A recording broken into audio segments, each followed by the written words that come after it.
জাহাঙ্গীর নিজে ইট ছড়ে আমার মেয়ের মাথায় লাগে, আমার মেয়ে 3 মাস পরে মারা যায়।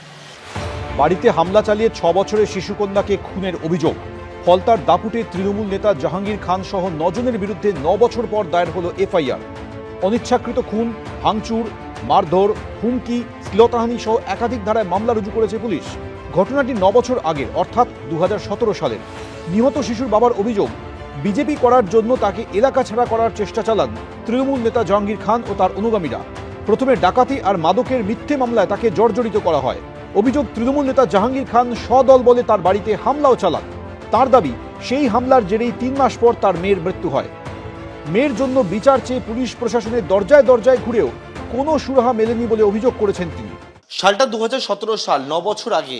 এই যে বাড়িতে আমরা দাঁড়িয়ে রয়েছি, এটা হচ্ছে যে বাড়ি, সেই বাড়িতে হচ্ছে ছোট্ট 6 বছরের শিশুকন্যা সে বাড়ির মধ্যে ছিল। এবং যেমনটা অভিযোগ, এই যে বাড়িতে ভাঙচুর করা হয়, জাহাঙ্গীর খান ও তার দলবলের বিরুদ্ধে অভিযোগ ভাঙচুর করার। এবং সেই সময় এই যে ঘর রয়েছে, এই ঘরেতে ছোট্ট 6 বছরের শিশুকন্যা সে এখানে শুয়েছিল এবং তখন বাইরে থেকে ইট উড়ে আসে। জাহাঙ্গীর খান ইট মারার পরে ইনজুরি হয়, তারপর থেকে মেয়েটা মারা যায়। এটা খুন করা হয়েছে।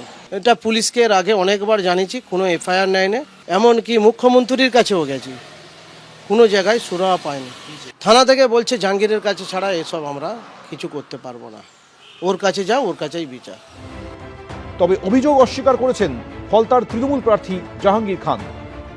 9 বছরের ঘটনা, মিথ্যা কেস আমার নামে আরোপ করেছে।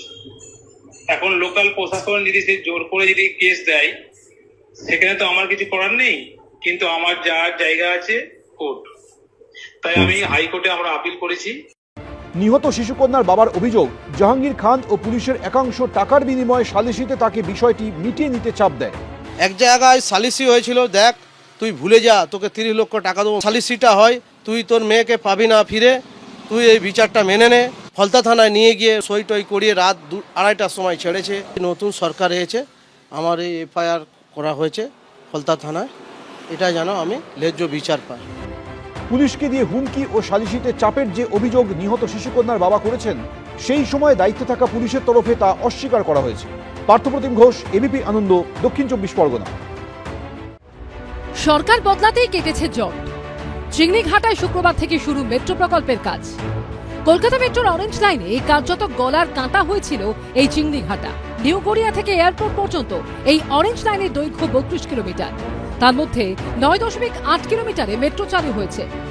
বাদ সেধেছিল চিংড়িঘাটার 366 মিটার, যেখানে পিলার তৈরি হলেও তার নিচ দিয়ে সাময়িকভাবে গাড়ি চলাচল বন্ধ বা ট্রাফিক ব্লক করেনি তৎকালীন তৃণমূল সরকার।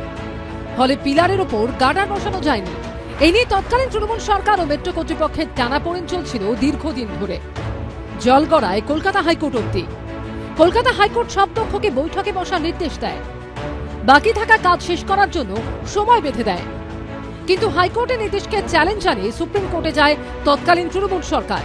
এর জন্য তাদের তীব্র ভৎসনা করেন সুপ্রিম কোর্টের প্রধান বিচারপতি সূর্যকান্ত। তিনি বলেন, জনসাধারণের জন্য প্রকল্প নিয়ে রাজনীতি করবেন না, হাইকোর্টের নির্দেশ মেনেই কাজ হবে।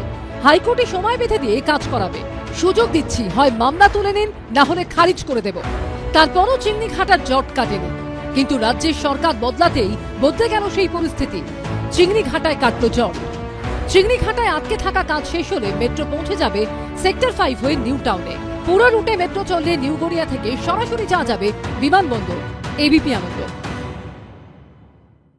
এবিপি আনন্দ, এগিয়ে থাকে, এগিয়ে রাখে।